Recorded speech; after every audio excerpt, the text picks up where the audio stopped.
चेन्नई शहर में राहुल अपनी बीवी मीता के साथ रहता था। मीता की मां की तबीयत खराब होने के कारण राहुल अपनी बीवी मीता को उसके मायके छोड़ देता है। मीता अपने मायके कुछ 15 दिनों के लिए अपनी मां की देखभाल करने जाती है। मीता अपने मायके में अपनी मां की बहुत सेवा और देखभाल करने के बाद जब उसकी मां की तबीयत ठीक हो जाती है तो अपने पति राहुल को फोन करती है। हेलो जी, कैसी हो तुम मीता? घर पर सब ठीक है ना? तुम्हारी माँ की तबीयत कैसी है? जी, घर पर सब ठीक है और माँ की तबीयत भी बिल्कुल ठीक हो गई है। मैंने इसीलिए आपको फोन किया था। माँ अब बिल्कुल स्वस्थ है, तो अब मुझे लगता है कि मुझे अपने घर आ जाना चाहिए। मैं यहाँ बहुत दिन रुक गई हूँ। ऐसा करो, आप मुझे यहाँ लेने आ जाओ। ठीक है, मैं कल ही तुम्हें लेने आ जाऊंगा।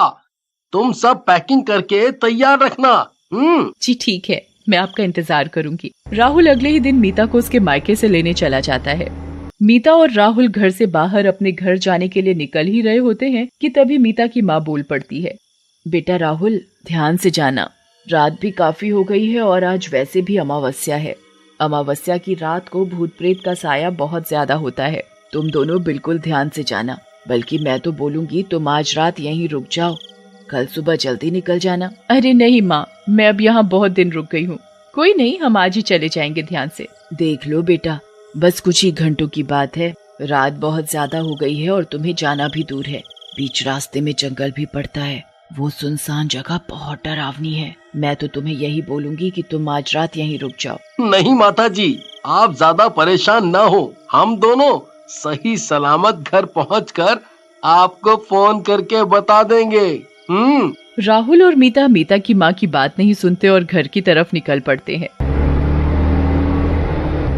बीच रास्ते में जंगल में एकदम से राहुल की गाड़ी खराब हो जाती है। अरे ये क्या हो गया मेरी गाड़ी को? अभी ही इसे खराब होना था क्या? अंधेरा भी इतना हो गया है। तभी मीता अपनी घड़ी में समय देखती है। घड़ी में 12 बजे होते हैं। क्या हुआ है जी हमारी गाड़ी में? देखो ना कितनी रात हो गई है। यहाँ तो जंगल में दूर दूर तक कोई नजर नहीं आ रहा। हम किससे मदद की गुहार लगाएंगे? तुम ठीक कह रही हो मीता। मुझे फोन करके यहाँ अब किसी को बुलाना पड़ेगा, तभी हम यहाँ से निकल सकते हैं।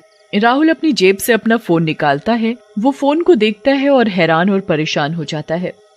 ओहो, अरे क्या यार, फोन में नेटवर्क भी नहीं आ रहे। अब हम यहाँ से कैसे निकलेंगे? राहुल मीता को बोलता है। अरे मीता, तुम अपने फोन में देखना एक बार, नेटवर्क आ रहे हैं क्या? क्या पता तुम्हारा फोन कॉल लग जाए। मीता भी अपने पर्स से अपना फोन निकालती है। जी, मेरे फोन में भी नेटवर्क नहीं आ रहे। मीता अपने फोन में नेटवर्क देखने के लिए फोन निकालती है। तभी वो एक बहुत अजीब चीज अपने फोन में देखती है। मीता ये देख बहुत बुरी तरह से डर जाती है।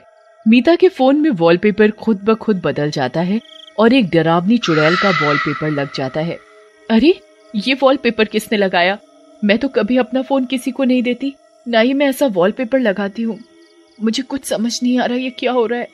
लगता है हमें माँ की बात मान लेनी चाहिए थी। हम दोनों कहाँ फंसकर खड़े हो गए हैं। ओह, ना ही हम किसी को बुला सकते हैं। अब तो लगता है सुबह तक इंतजार करना ही पड़ेगा। मुझे बहुत ज्यादा डर लग रहा है, पता नहीं कब होगी ये सुबह। मीता ऐसे बोल ही रही होती है कि तभी राहुल की गाड़ी की लाइट खुद ब खुद जल जाती है। ये देखकर मीता और राहुल बहुत खुश हो जाते हैं। अच्छी देखो, हमारी गाड़ी खुद ब खुद चालू हो गई है। हमें यहाँ से जल्दी निकलना होगा कि इससे पहले गाड़ी फिर से खराब हो जाए। तुम बिल्कुल सही कह रही हो मीता। चलो हम जल्दी से यहाँ से निकल चलें। ये जंगल बहुत डरावना है।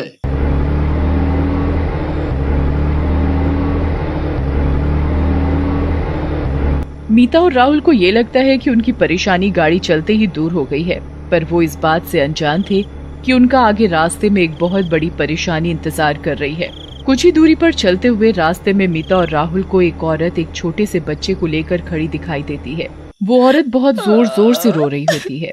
वो एक चुड़ैल होती है। अरे कोई बचाओ, मेरे बच्चे को देखो क्या हो गया है। इसको सांस नहीं आ रही है। चुड़ैल बहुत जोर जोर से रो रही होती है। चुड़ैल को रोता देखकर राहुल, अरे देखो मीता, यहाँ रास्ते में ये औरत फंस गई है। इसका बेटा बहुत बीमार है।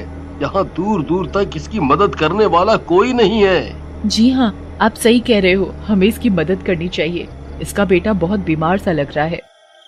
राहुल चुड़ैल के आगे अपनी गाड़ी रोकता है। कोई बचा लो, कोई बचा लो, मेरा बेटा बहुत बीमार है साहब, मुझे पास के किसी हॉस्पिटल में छोड़ दो, आपकी बहुत मेहरबानी होगी। ठीक है, तुम परेशान मत हो, मैं तुम्हें रास्ते में कोई नजदीकी हॉस्पिटल में छोड़ दूंगी। चुड़ैल मीता की गाड़ी में बैठ जाती है। बीच रास्ते में चुड़ैल का बच्चा जोर जोर से रोने लगता है।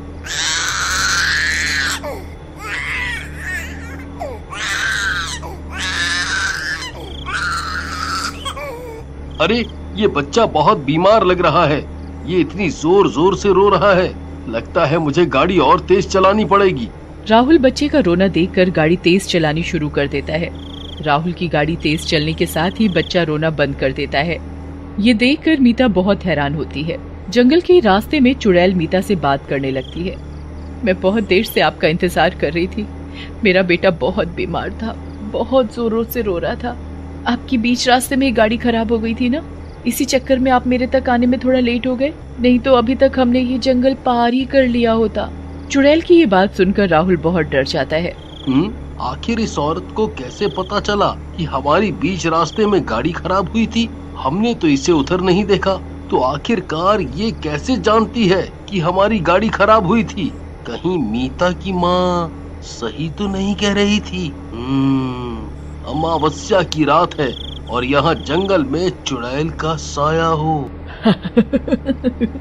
क्यों, क्या हुआ राहुल, तुम क्या सोच रहे हो कि मुझे कैसे पता लगा कि तुम्हारी गाड़ी खराब हुई थी?